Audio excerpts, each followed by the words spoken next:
the idea or the attitude that we cannot talk about Atzmos, that we know nothing about Atzmos, that disappeared a long time ago, maybe before the Rebbe Rashab. And yet people keep going back to that. We know nothing about Atzmos. Don't be ridiculous. In fact, are you agreeing with me or disagreeing with me on that statement? There's practically nothing we don't know. Or as the Rebbe Rashab said, Yodaitiv and Hoyistiv. Don't tell me you can't know. Those days are gone. 100%. The understanding of Chassidus is very different than the understanding of a Gemara. In a Gemara, if you have a stira between some two things, one thing has to fall. One thing has to be negated for the other one to exist. When we talk about in Kabbalah, and we talk about even more so in Chassidus, one idea doesn't negate another idea. And this really goes back even to the Eibishter, as the Rambam says it, Hu Amada, Hu Yedeya, Hu Yedua. How could you have three opposites? And not to say one counters another, but to say they're all mamish echad. And he says, there are three opposites, and they all exist independent, meaning, and they're all 100% true. It's not that one of them is false now because I have three. If he's the Yedeya, how could it be the Yedua? No, it's absolutely both. And there's nothing wrong. That's the way we lechatchila understand the Eibishter. Impossible. It's two opposites. That's where Amunah comes in, or that's where even certain levels of Yediyah come in. When you say Nimna HaNimnois, does Nimna HaNimnois means that you have to say the impossible and therefore neither side are 100%? Or does Nimna HaNimnois mean that both sides are 100% and therefore both sides are 100% true and could be said 100% true? And your job is to understand that each one 100% true. And only when you understand each one 100% true do you truly appreciate the Nimna HaNimnois. And this comes down to a very simple story. Somebody says the Eibishter needs or doesn't need. If you're going to say the issue is Nimna HaNimnois, then both are true, and whoever says either side is not a kaifer. But the truth is, you're not really understanding the Eibishter if you only took one side or the other. To really understand the Eibishter is to have an emunah that the Eibishter 100% would need, at the other percent, 100% not need. Somehow by the Eibishter, it's not a stira whatsoever, but as we live here in this world, where we're in a world of needs, we would probably take the side of need to be the one that's more expressive in the world that we have. And the word not need is the one that I would say is probably the one that's a little bit beyond our understanding. It may be more in the books, more in the Svarim, but I think logically, and this is what we could go into if we want to go into this. I think the side of need, as I've had discussions with with Uncle Manis over the years, and my understanding of texts, etc., it does come across that the idea of need would be a better expression in our world in Avodah than the expression of not need. But I will say, I think we find both. And I think there are times we express this one and times we express that one. And I'm saying I think this comes down to a fundamental difference of what do we call Nimna HaNimnois? And I'll give you an example for this, and this is people who are in the sciences a little bit. You have the idea of quantum, right? In the world of quantum, you have multiple options, but they're all real. The moment that you collapse it to one specific way of thinking, you got the whole thing wrong. The whole thing doesn't exist anymore. It can't be within what you... So now, when we're talking about in which I would call Soivev, maybe a quantum state, so there I would say all the possibilities have to live, and if you collapse it, then it only becomes one. And that's the echad that we make ba'aretz. But by the Eibishter, I think they could all be one and all be true and all be beyond quantum as well in ways that we Pasha don't understand. And I think that's what Emunah is, to understand that everything you know about the Eibishter and everything you don't know about the Eibishter and everything you've learned and everything you've tried to learn, everything you put together, now you have within yourself multiple stiras. There's Emunah that af Eibishter verstehe ich nicht den ganzen how it works. But in my Avodas Hashem down here Lamata, I could say Mahu Rachum, even though for generations it was like, how could you say the Eibishter, even though it says this, Rachum, it says Pasuk. But the bottom line is that we struggled with it. And in Chassidus, we say Hu Rachum, and we have no problem saying it. We say Chelik Alikami Ma'al Mamish, even though it makes no sense if a person would logically think about it. So you can say Mitzad HaYichud, Mitzad, but the ultimately thing is we say Hu. We say the word Amchakim. We say these things about the Eibishter, that even though we know that this is not full Eibishter, but yet it is full Eibishter, and we say on it Hu Rachum. We say Amchakim. We say Hu Yedeh Hu Yedua. So, and I'm saying, I'm going to take this one step further. In Chassidus, it's not only that we say it on Chachma D'Atzilus, as it says it in Perek Time. We say it on the Eibishter because of his Yichud in Chachma D'Atzilus. The whole Chassidus is to be Misyachis everything to Atzmos. And if that's the case, we want to talk about the Eibishter, and now it's Eibishter. So then you say the Eibishter Rachum. You say L'chayra, it's a stira to the basics of the idea of the Eibishter not changing, and the Eibishter not being limited, and the Eibishter not being a thing, and the Eibishter. True. And you have to be able to comprehend that in this world of Eibishter, to say absolute Rachum is not a stira to absolute. I still have a munah that the Eibishter is something beyond what I know, but in my world, Rachum is Rachum. And did I explain that yet? I mean, did I started the conversation a little bit, but we got right into the meat and bones of it rather than meat and flesh, rather than going back into some back history.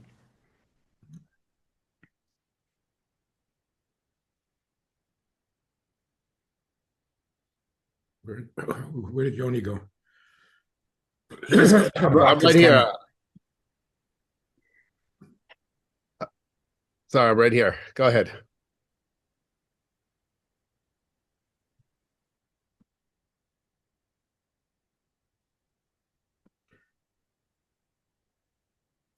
I want to take a completely different approach and get right to the heart of, if I spoke to Hashem and I asked him, are the mitzvahs essential and indispensable to you?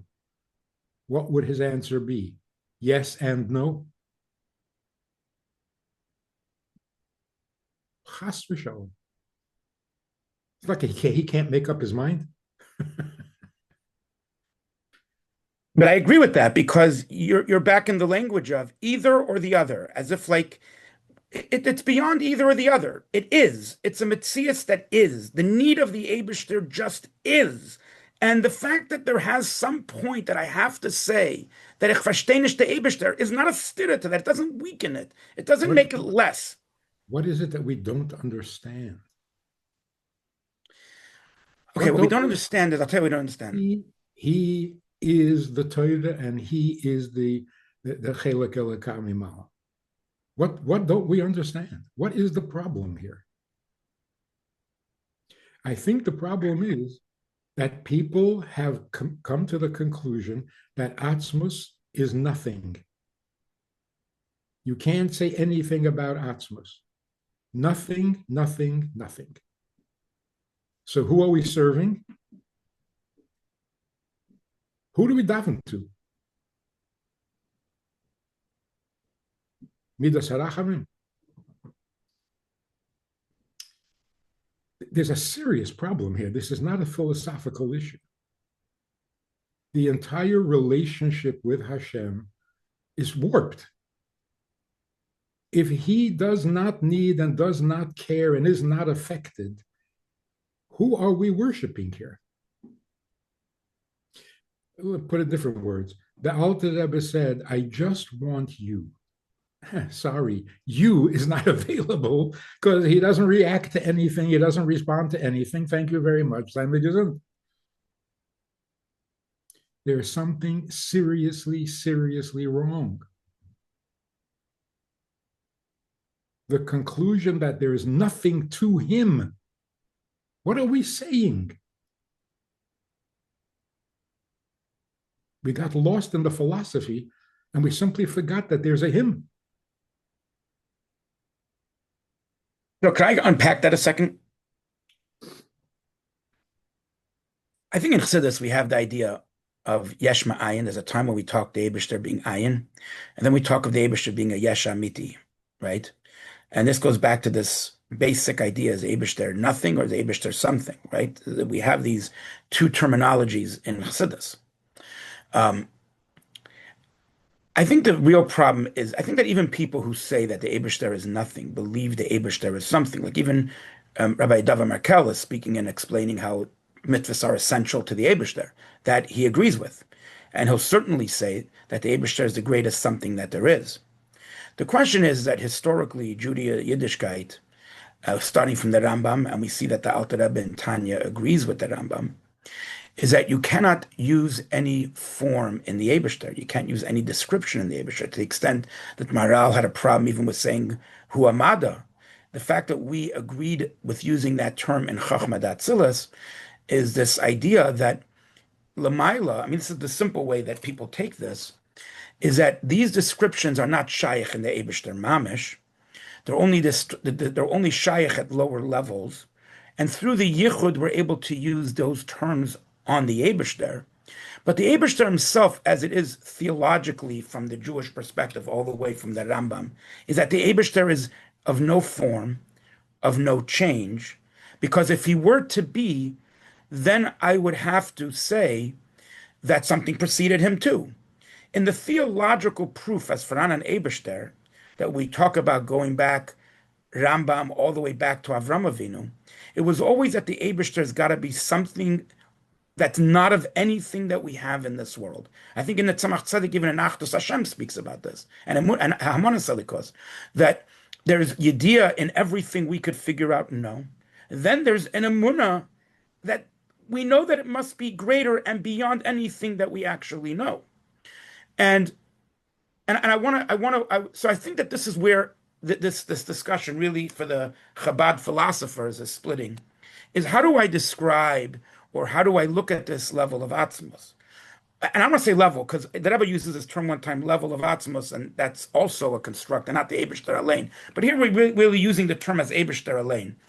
There is this concept, and this is for sure, and it's brought down Molei Svarim, then the Eibishter himself, Kamendach Nishreden, and the Eibishter himself, but as you say, the whole Chassidus, if you start looking, even like the Alter Rebbe says in the end of Siman Chav Zayin and Tanya, that it's a munah by alle Yidden as medaven zum Eibishter, or that zum Eibishter, and Alter the Eibishter. Yeah, we're talking about the Eibishter here. So, and I think that's part of the Shayichud v'Emunah. The Alter Rebbe is trying to say that even the Oisius are Eibishter, even the Machshava is Eibishter, even though you have to be Mavshit Varim Megash Miyusan. And I think that this is where this issue comes to play. And I think it's even in this exact subject, because one of the things that we talk about, the Eibishter has to be Bechira Chavshis, right? The Eibishter did it with Bechira Chavshis. This is part of this, that it's Bechira and it's not Mukhrach, right? Wait, Chani, before we get to Bechira Chavshis, because we're talking a lot and you're sharing a lot of good points here. So I just wanted to go back to the original point about saying in God himself that he needs and he doesn't need. That seems to be contradicting, especially for like a simple person like myself who's not a Hasidic scholar, who doesn't like, does Hashem need me to correct or not? So, Rabbi Friedman, I know when this was brought up in a conversation previously, you said that sounds like Zen Buddhism. He need and he doesn't need. It's in God's essence. Like, how do you say that? I just wanted to further clarification. Is that legitimate at all? And why do people get that assumption after years of learning Chabad philosophy and they're completely okay with sort of leaving God in this state of he needs and he doesn't need? Like, where's this mistake happening? Because it seems to be happening a lot from a lot of Hasidic scholars I speak to. You're asking me this? You're asking me the question? No, I'm asking Uncle Manis. So first of all, there are no Hasidic scholars and there are no Hasidic philosophers. That's very Hasidus means simply pursuing the knowledge of Hashem, asking Hashem, what do you want? Who are you? It's not philosophy, it's a relationship. It's like some husbands are philosophers and some husbands are scholars. No, they're not. You're not a scholar to your wife and you're not a philosopher to your wife. It's a relationship. And this scholarly philosophy thing is foreign.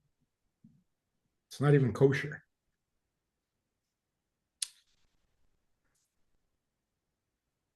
I mean, I've asked a very, very simple question.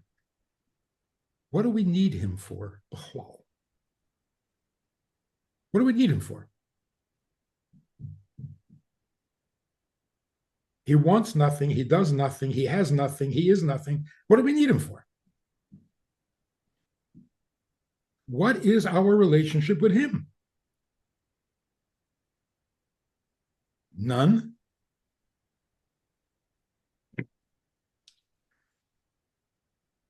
There is actually a sikha. I mean, if you want to go, pull authority, pull rank, there's a sikha where the Rebbe says that nimne hanimnois, meaning nothing is impossible for him.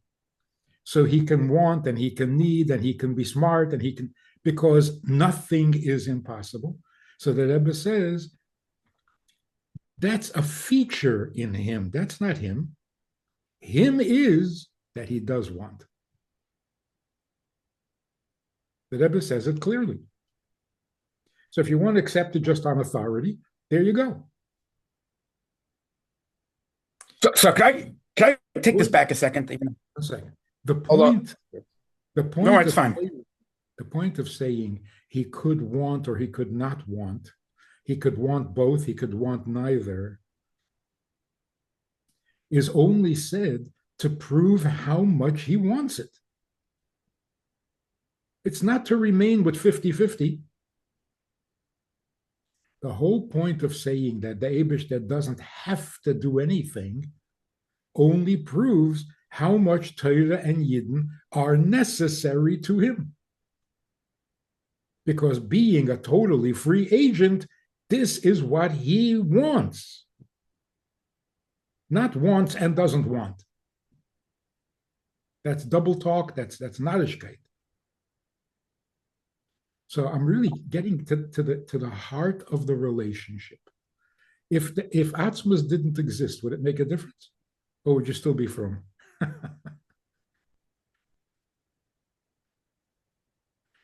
Even if Atzmus does exist. Are you being from? Are you serving? There are many people who are not from, and Atzmus is their Atzmus. So it goes both ways. I mean, the Rambam says that there cannot be a metzias of anything without the Eibishter Alein, right? The Eibishter must always exist. That means everything's dependent. But if I could go back a second, I want to just go back a second and go through a few steps here, because I think that I'm agreeing with I'm agreeing with everything you're saying, because, as I said, from a logical perspective and from the perspective of basic Torah mitzvahs, to say that and a basic understanding of anything that's atzmi or atzmos or anything in chassidus, to say that the Torah mitzvahs is this type of choice where all of a sudden there's a side of it that maybe it's not needed, is absolutely illogical. That doesn't make any sense. Not b'avoda, not in something atzmi making anything. It doesn't make any sense. If you could say that, then it's just some craziness. But I also, as I said, there's a reason why I'm coming to what I'm saying also, that this idea of nimna hanimnois, I don't even like the word nimna hanimnois, but nimna hanimnois is already two things. But I'm saying beyond this, and I'll explain why. So if you don't mind, we all agree that theologically in Torah, we find this idea that Eibishter doesn't need our tefillas, he doesn't really need us. This was a machlekes that went back the days of Jewish, call it theologians or whatever, the great Talmidei Chachamim and Kabbalists at the time, right? And you have this, why do you daven? And then why do you daven through the Sfiris? And all these different questions that were going on.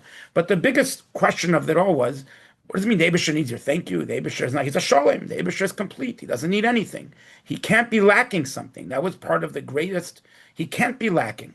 And this was a Jewish theological idea in Torah and Torah, and it's the foundation of so much of what we learn. As time went on, this idea of the Eibishter can't need or can't be in Gvul were things that we started speaking about in Chassidus, that the Eibishter kishem shesh lekoyach b'bli gvul, kach yesh lekoyach b'gvul. We started speaking about this other side, that we can't just limit the Eibishter with this idea that he can't be changing, that he can't be needing, that he can't be, and we started going through the other side. And now, I just want to say, I want to go back to some basic midrashim just for the reason here. I think there's also a difference between the Eibusher needing Torah mitzvahs and the Eibusher needing us. And I think there's, I mean, by the way, just for an off note, does the Eibusher need this cup right now?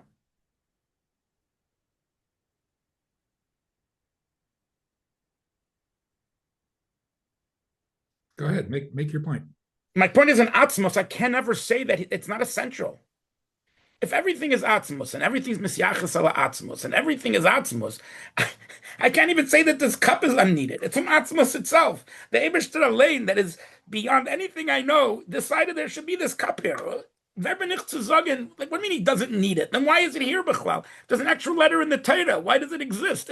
We always ask, wie kann sein? Is kann doch nicht sein? So, okay, so I'm just saying is that the logic. I hate to cut you off. Hold that point, because this is another important point that I always get when we talk about God needs the Yidden and the mitzvahs, and they say God needs everything. He needs a tree, but obviously, just to throw back to Uncle Manis here for a second, there's obviously a distinction between Hashem needing Yidden and needing mitzvahs are more important than the cup that Choni was holding or a tree, right? If an Atzmos is al snegea, like I sometimes I'm at a loss for words how to explain that, because people say in Atzmos everything matters. There's no difference between a cup and a Jew or a mitzvah. Obviously, there's got to be. But it is true that to him, everything matters.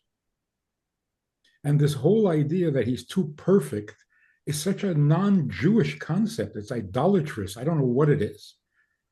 You're telling him that he can't need because he's too perfect. So we're creating a God in our own image. You can't say about him that he can't, because everything comes from him. The difference is there are things that he wants and needs because that's him. And then there are things that he wants and needs as a means to an end. So why does he need to conceal himself? Why? Because he is essentially a concealed? No. He conceals himself in order to achieve something. But who conceals himself? He does. It's all him. So the pnimius, the internal essence of him is Torah and neshames, and the external is that what he uses as a means to get to the end. So does he need the cup just to be a cup? No. He needs the cup in order to reveal godliness. So yeah, there's a big difference. Let me put it this way. I don't know. Making a big issue out of it is already confused and wrong. We have the simple principle that there is nothing besides him. Nothing besides him.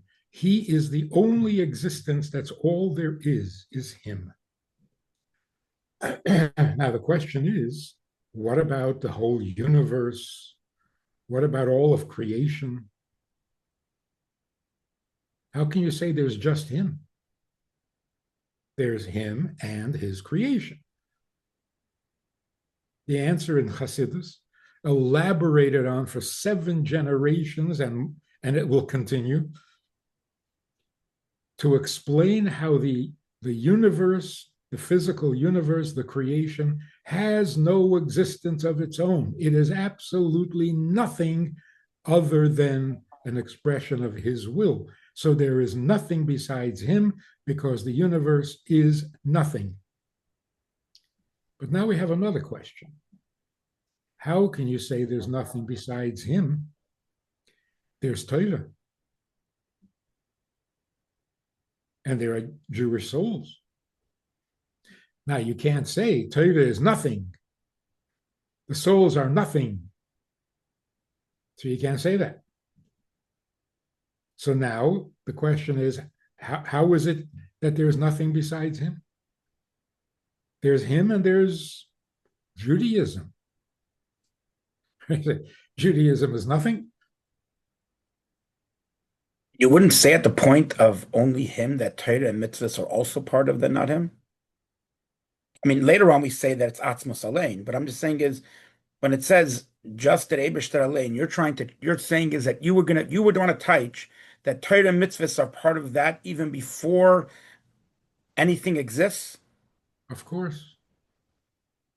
The only way that he is the only thing is that the physical universe is nothing and that Torah and Yidden are him. Say that one more time. The explanation in Chassidus for how it is that Ein Oid Milvadoi, that there is nothing besides him, is because the physical universe is nothing and Torah and Yidden are him. And for 7 generations, we've had more and more explanation and insight into how the world is nothing. We keep getting deeper and deeper and deeper, showing how the world is nothing. And with each generation of Chassidus, we get a deeper and deeper understanding how Torah and Yidden are him. But b'zeh gufa, we say Yidden are him and Torah not him. And the way Yidden are him are lamata, not the way it is lamayla. As v'shalom, who says Torah is not him? We say they have to be mamshech Yidden, have to be mamshech the Eibishter into Torah. If not, there's not the hiskalus of Eibishter Alein and Torah. Torah is an oir. Mashenkin a Yid lamata guf that only the Eibishter himself, Kol Yachol, could make is mamish yashamiti. But I'm saying, by the way, we're getting into a point where I think that I think this is fakir. This is the conversation. I think that what's happening is that no, okay, I don't think anybody, whatever, we're all studying this still. We're talking about like a hiskalos of atzmos. You're using that term right now, that we see the atzmos in it more than anything else. It tells us about the essence of Hashem, the Yid, more than the cup. Each one is telling us something of Hashem, but the Yid's telling us of Hashem is what we call the Eibishter himself. And that's also part, at least from my understanding, part of this, the broader building of understanding the Eibishter, because that's all our goal is, Yedias Salikos, Yedias Hashem, and also then gives us this ability to say, 1 second, in Atzmos, this cup that's not needed, and the Yid that is needed, and these are both Hiskalusin of Atzmos, I now have to have an emunah that the Eibishter himself is somehow everything in all these truths. And in those truths, beyond the truth, with the truth is what the Eibishter is giving to me. That's my relationship. That's my avodah. As you said before, we're really talking here in avodah. In avodah, the Eibishter absolutely needs me. That's the idea of atzmos. You're an etzemdika thing. You're equal, so to speak, with the Eibishter. You're saying Hashem Echad, you are of the Eibishter. That you can't, if you're talking in the term of atzmos, and there's no change, there's no ischalkos, kul echad, you have to be able to say that atzmos is everything. Then you have to use the value of atzmos on everything, which means it's mamash atzmos, and you have to treat it that way. But in the way these things are misgala, the Eibishter did say, there's a cup, there's a yid, there's Torah, and all these things are giving us different yedias. One is yadua, one is yodeya, one is mada, one is rachum, one is chesed, one is gvura. There's multiplicity of things, and each one is a hisgalus of atzmos in a different way. I just believe for myself that emunah means that when all these come to one big stira in my head, it's not that I say, oh, the Eibush is not really a chastan because people die every day.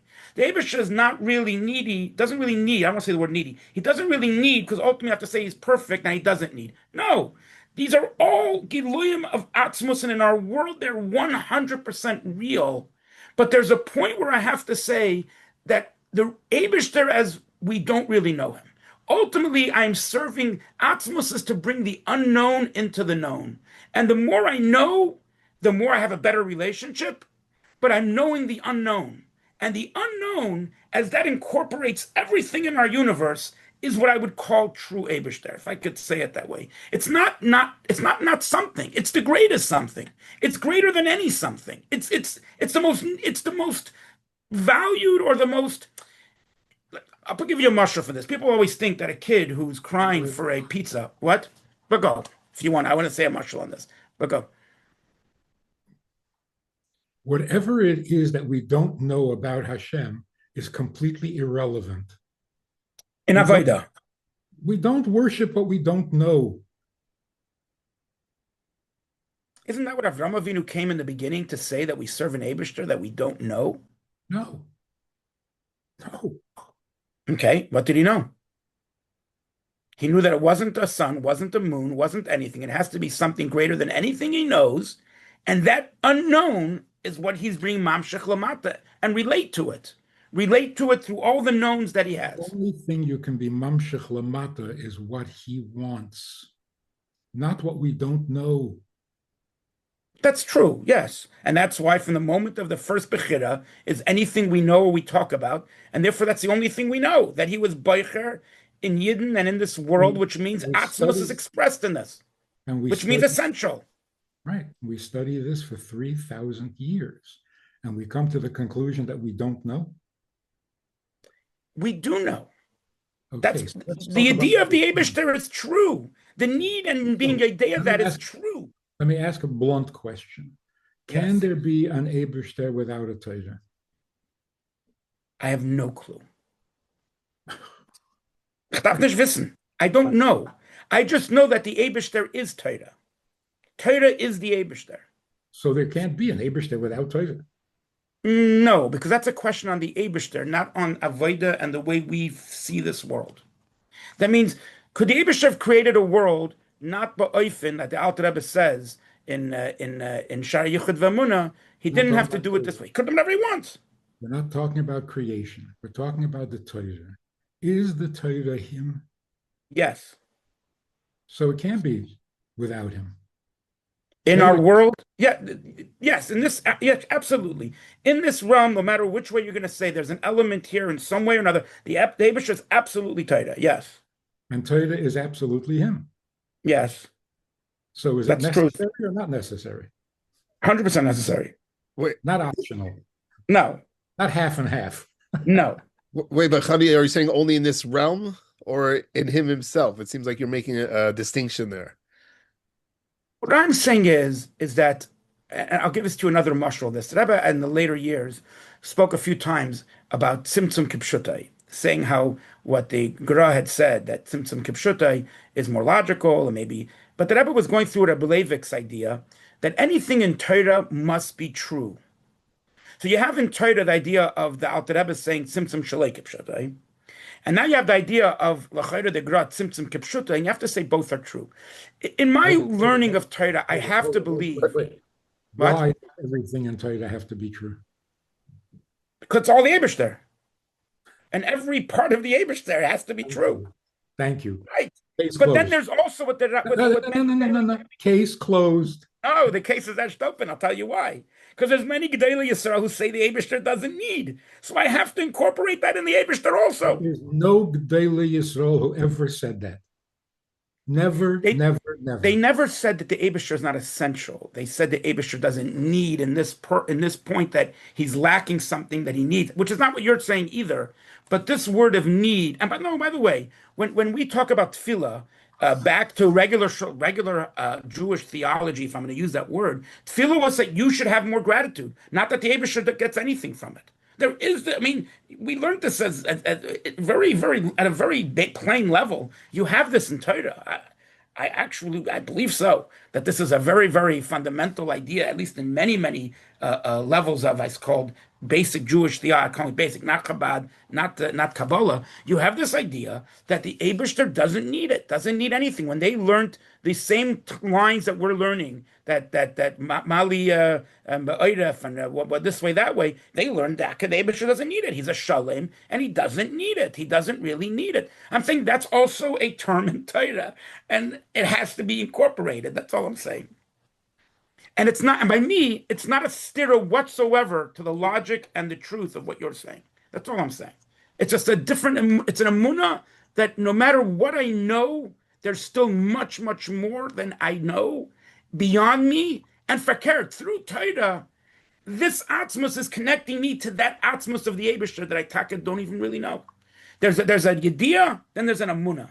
And that Amunah is greater than all the Yediyah I have. And I only have that Amunah because of all the Yediyah I have. Because I know that the Eibishter needs, and all these different details that he needs, even this cup, and how that works with Torah, and this needed this much, and this needed that much, and that this at this time, and these are all being truths, and put this all together. To me, it's impossible. Okay. That's the next piece. Hope I didn't take this. No, Rabbi Friedman, you want to break that down?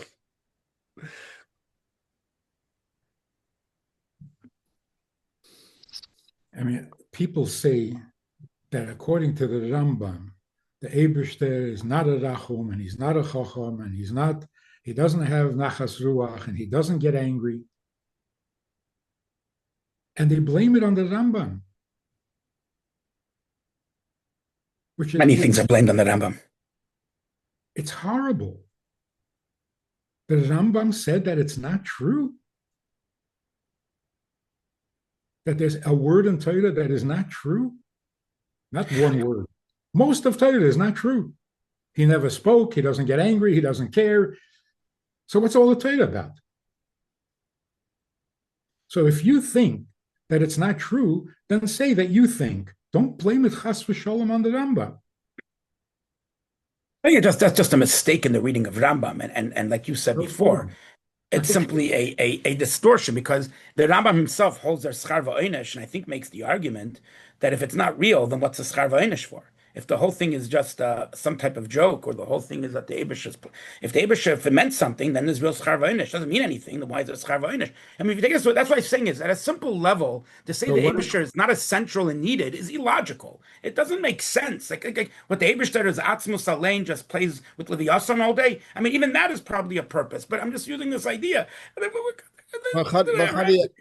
joke. That can't be taken as a serious argument. You have to say that it's essential. You have to say it's needed. And our world is made with that need and with that essentiality of God as we experience it. Why do you have to say that? Why do I have to say that? Because if Atzmus is the greatest and most real thing in the world, and I have to say that that's the essence of everything, then everything has to be as real as him. It's just 1 + 1 = 2. I'm just saying logic. This is my mind of logic. 1 + 1 = 2. If I say Hashem Echad, and Hashem Echad means everything in this world, then I'm saying it's all him, then it all has to be the value of him. What else should I say? You want to start telling me now drashas and chassidus and Kabbalah, how it's different and it's this. You're already getting into shilas of Amunah right then when you start. So now you're going to take those things and you're going to explain it, which, okay, that's what we do. Yediyas Hashem, we sit and we talk about this. But that's why I think the Alter Rebbe, for example, in Shayichud V'Amunah, the Baal Shem Tov speak, Hafshit Dvar Migash Yosan, if you start taking any of this literally and stop thinking that it's the Eibishter, you're already wrong. So there has to constantly be this idea that this is all Eibishter. If you start saying that the Oisius are its own entity, you're your own entity, the world is an entity, you've already got this wrong. There's something wrong. If you learn Chesed Atzilus is its own entity, something's wrong. So the question is, how do you start pairing these ideas? How do you, like you said, it's a life and journey of Yediyas Hashem. But all I'm saying is the journey of Yediyas Hashem doesn't take away from the level of Emunas Hashem that is even greater than anything I'll ever understand. And I'm not minimizing the Eibishter. I'm not changing my avodah. I'm not changing the way the Eibishter relates to this world. And that's what I'm saying is it's scary, and I disagree with many people who, because of the idea of Nimna HaNimnais, or the idea of, they make this idea that maybe, they're making it like it's two equals. There's maybe a need, maybe not a need, like you're saying. I'm not saying that at all. I'm saying the need is 100% absolute. The Eibishter, this world and everything he's done is essential to Atzmus because Atzmus did it. And there's no other words to say about that. I can't argue it any other way. But I also don't understand Atzmus. And because I don't understand Atzmus, I'm not going to give a statement that it has to be or can't be. What? You're saying you don't understand Atzmus, and from what I understand, you're saying after the blunt question was asked, you have a munah that what? That ultimately he also doesn't need? That What? no. Okay, so this is what I want to say. Because we're running late, but I wanted to say one thing. One of the things that people always quote on this, and I just wanted to mention this, is this idea that we say bechira chavshes, right? That the Eibusher is not a muchrich, is bechira chavshes. If you look in one of the places of the Rebbe Rashab explains this and says the reason why you're saying bechira chavshes is because you have to say kodmei haheder. What does that mean, kodmei haheder? You have to say that whatever preceded anything we know is something we don't know. In other words, there was no cause for this world. If you say Torah caused the world, you say mitzvahs caused the world, then the Eibusher is not the beginning. And our whole belief is based on this fact that the Eibusher is Bereish, the Eibusher is the beginning mamish. He's not constrained within beginnings, he's before the beginning. That means the Eibusher Alein is before anything. So now, what do you call something that Kodmaya Heder? If you were to say the Eibusher made the world because Tava Tov Lahetiv, you're saying there's a Tava Tov Lahetiv before he created the world. Then there's not a Heder before this thing. The only way to say Kodmaya Heder is that you're saying it's coming just because he wanted.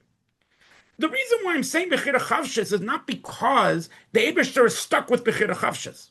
The reason why I'm saying Bechira Chavshes is because it's the only word to use how Atzmos could reveal something or reveal something to us. It's through Bechira Chavshes. It's not a Bechira he could have or not could have. It's not Bechira between two things. It's a terminology we're using to say that from what we can't describe comes everything that we know.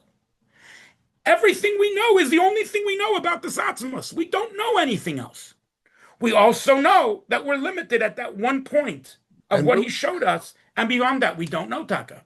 And where was okay, one final question. Do you say about Torah that Kodmei HaHeder?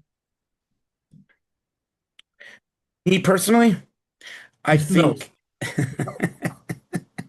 Me personally, Kodmei HaHeder, yes. Yes. I think that in the idea of how I look at the concept of Boira, Torah, Nivra, Yisrael, there's a certain hierarchy in our world. Yisrael Kadma LeTorah.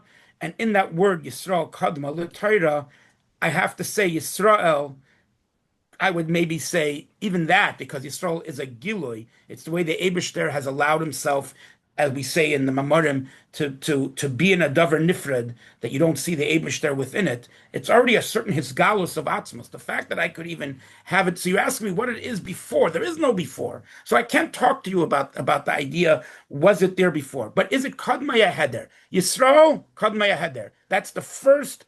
That is, everything else was built only for Yisrael. Torah mitzvahs? No, Kadma Yisrael. It's Bishvil Yisrael. So Kadma Yisrael. Torah, Kadma Yisrael. It's Bishvil Yisrael. So therefore Yisrael is the only thing I can say, Kadma Yaheder. Oh, so Jews are not Kadma Yaheder. What do you mean? Jews are Kadma Yaheder, and everything else not. That's just what I'm saying. There was a time when there were no Jews. First there weren't, and then there was. Okay, the vert is that Jews as they were, or they are in Atzmos, before their Hiskalos, I don't have a word to describe that. We call it Kadma Yaheder, because at that level, it's not a level, it's not. I don't know. It's a munah. I don't know. There's no idea there. It's heder hayidiyah. What are you saying? The Eibusher is Reishis? Beyond Reishis, but yeah. Yisrael is Reishis? Yes. Torah is Reishis? Beis Reishis, second level Reishis, yes. But if you go down that path, then you might as well add the cup to your equation also. Because from Atzmos Taka, all things are equal, except the way Atzmos wanted them not equal. That's where there's in everything the equal and the not equal. There's the Torah and there's Yisrael, and they're different. They're different in their Hisgalus as we have them. And therefore there's a certain Atzmos in this, there's a certain Atzmos in that. And you can't even say certain Atzmos. That makes no sense. I'm back to Amunah. What I'm saying is that, but it doesn't take away from the truth that these things are Eibusher as we have it in our world. The Hashem Tov wants us to see Eibusher in everything, and the thing that is most Eibusher, the thing that is most needed or most essential as was created in this world is Yidden, is Torah, is mitzvahs. And to say that it's not is a disruption of the whole basic logic of the Eibusher making a world, making Torah, making mitzvahs, and everything that's involved in it. And that's all I'm saying is that my argument that you must have a munah beyond is not in any way diminishing anything that you're arguing. And therefore, I come from this from a little bit of a different perspective. My perspective is not that the fact that there's a nimna hanimnois, so the Eibusher has to have a munah, therefore the need is not 100% need. It's a 100% need, essential, with the more essential than anything and everything. But what is essential? But what's the but? What was the but there? What? What was the but? You're about to say but. The but is when you want to ask me about the Eibusher himself, there are things that are much greater. I don't know what that means. That greater thing has chosen and decided and wants and dafka this, and it made it negea to him. Because if you say that it can't be negea to him, then you're nachzer b'shleimusai. You're saying that he can't be. The fact that we say that he can make another god like Yaakov, Karei, Kale, these are things that we say the Eibusher absolutely did. And in our world of Torah and mitzvahs, it is clear that Atzmos needs mitzvahs and Torah and mitzvahs. And I don't think that's even a questionable question. I mean, I don't think that's questionable. Okay, because we're running low on time. Let's just hope I helped something or didn't make it worse, but whatever. Yeah, thank you. I just want to hear Rabbi Friedman's take, sort of closing out here on everything you said. That's fine. Go. Torah is, to quote the Rebbe, Torah is allein. And a chelik alakami ma'al means allein. It's elaka, not eliki. So, being that it is him, then it was never no Torah, there was never no Yisrael. Correct. It's him. Correct. If it's him, then is it negotiable? Is it optional? No. So to say he doesn't need it is to say that it's not him. That's only if the need and the not need are somehow a stira. And in Munah, they're not a stira anymore. It's not a true not need. It's not a not need as if I shouldn't say it that way. It's not a true. No, it's when you say the Eibusher is Yeshua Amiti, and therefore it is the true being, and it's the greatest being. Again, it's not that I don't feel that the Eibusher needs my mitzvahs less, because I believe that the Eibusher is greater than all these terms. The Eibusher is able to need things, and he wants to need things, and he made himself need things. Stop. What? The Eibusher is not greater than Torah. Again, we already went through this one already, that we have this hierarchy of how we describe these things. But in Atzmos, it's all the same. Yes. You have to say it. Atzmos is Altangs. Alts is air. But in Alts is air, you have all these differences also. And therefore, we have to explain how there can be forgiveness. How do you forgive? By the way, we once had this discussion if the Eibusher needs a Baal Tshuva. If you say it's an emes chiddush, and you say there's a real chiddush from Atzmos Alein, then you can't say he needed it, because he can only need something that you need. If you don't know it, then it doesn't exist. How could you need it? Stick to the topic. I'm just saying we've had this discussions that there are areas we could go beyond this and look in avoda in some of these concepts beyond even what we're discussing here. And I think that that's part of this bigger picture. There's a bottom line. Torah is him and he is Torah. Now explain all the details, but you can't budge from the original reality. Torah is him and he is Torah. Otherwise, why is Talmud Torah Keneged Kulam? And what is Torah anyway, since the Eibusher doesn't need it? So it's only there for your benefit. And if it's only there for your benefit, how dare you ask for a schar? It's all there for your benefit, and you want to be rewarded for doing it. And you believe that there's no place in Torah that says Torah is exactly as you just said? that there's no place in Torah, no Talmud Chacham, chelik of Torah that once described Torah exactly as you said? That it's him? What? No, the other That way. it is That him? that he doesn't really need it, and it doesn't really whatever, and the whole. Only an applicatus can say that. That's the case. You're calling a lot of what we call Torah scholars. In other words, I don't know. I have to look this up, but I believe that there are places in Torah where we actually clearly say that we can't say the Eibush needs anything of what we do. And all I'm saying is that just as I have to learn the fact that he needs us, I also have to learn the fact that he doesn't need us. I think in Avodah, the fact of needing us is much more real and much more logical. The other one is illogical. What does it even mean, B'chlal? Like you're asking, like what does this even mean? The fact that even people accepted this and live their lives like this, as if you go to shul every day and it's not for the Eibishter, it's just the Eibishter is doing you a favor. It's a little bit. And by the way, we just did the Minor Lashon yesterday, right? The Ein Ani L'Tzarcha Klum. We have these terms. Honey, where are we going with this? We just agreed that the Torah is him.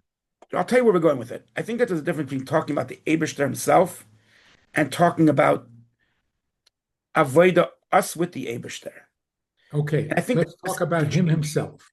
He is Torah and Torah is him. Absolutely.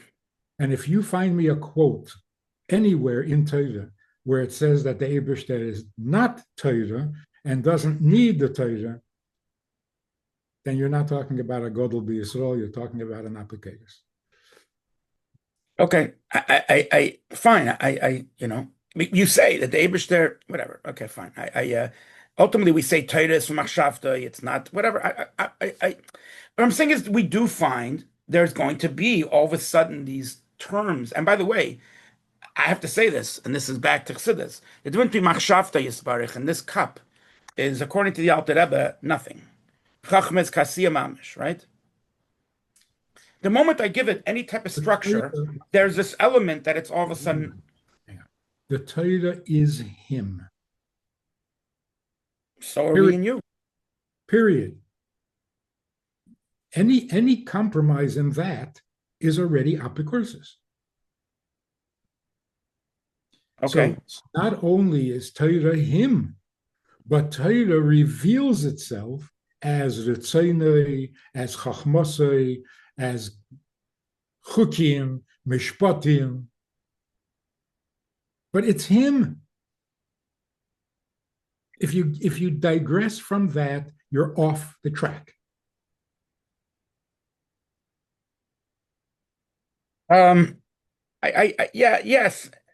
Yes, but yes. I'm not saying that with the 100% oomph. Yes.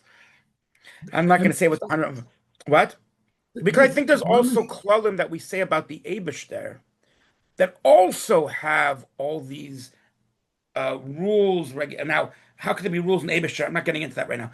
There are klalim as we've learned, and by the way, we break those klalim because ultimately these klalim are meant to give us understanding of just as how we understand the parameters of Torah, we also understand parameters of Eibush there, which makes no sense. But whatever. But we have those parameters, and I'm saying is each one has its place in its study, and I think that. Okay, again, that's what I'm saying. I think for me, sometimes people don't understand me this well in this. I don't argue with you. I'm not arguing with you whatsoever. I think what you're saying is 100% true. I just think there's some other truths that make this even greater, that make this even deeper, that make this even more real. Not less real, more real, bigger. It would actually be more need, more, like you said, the fact that, and I'm saying is that there is a certain level of emunah in that. We have 2 minutes left, so that sounds like two truths to me. Like it's either true or not. How can there be? Rabbi Friedman, you just want to finish up because you have another appointment in like 3 minutes. I promise Zalman. I'm sorry. Don't worry. I'm sorry. Let's bring it all together and then we'll finish up. Thank you, honey.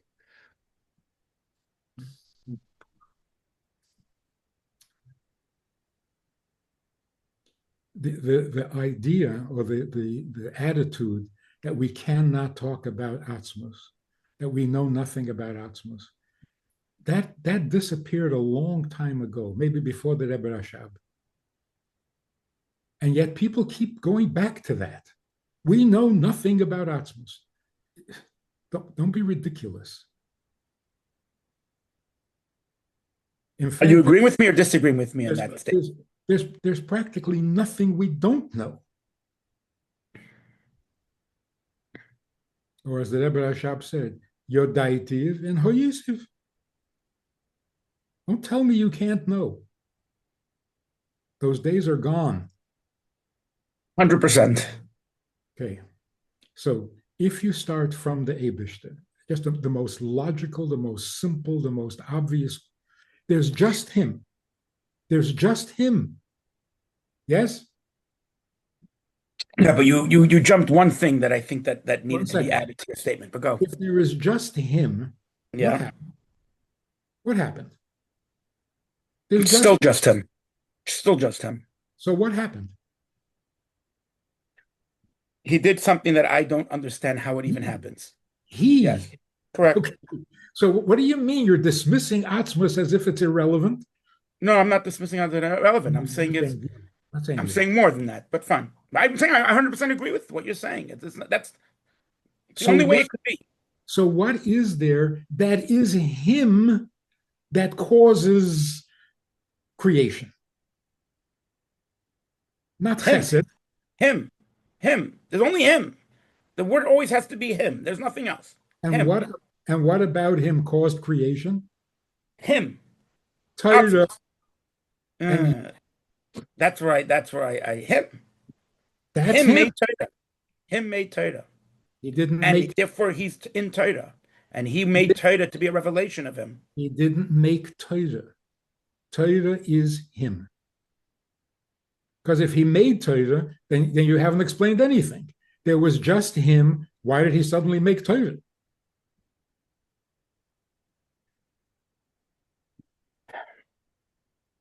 Whatever started the whole process is him. Correct. And what do we know that is him? Yisrael. Yisrael and Eraisa. Yeah, that's what I'm saying. I agree with that. That anything we know is him, and the first things are him, for sure. That's not even the question. The question is this the only thing that I could think of him? You want to make something. Am I limited to this? He is Torah, he is Yidden. Am I limited to that? Yes. Okay, fine. That's where we're getting into this. I think the description of the Eibishter is that he's not limited to it. But not limited doesn't mean that therefore he doesn't need it. Torah is not a limit. What? Torah is not a limit.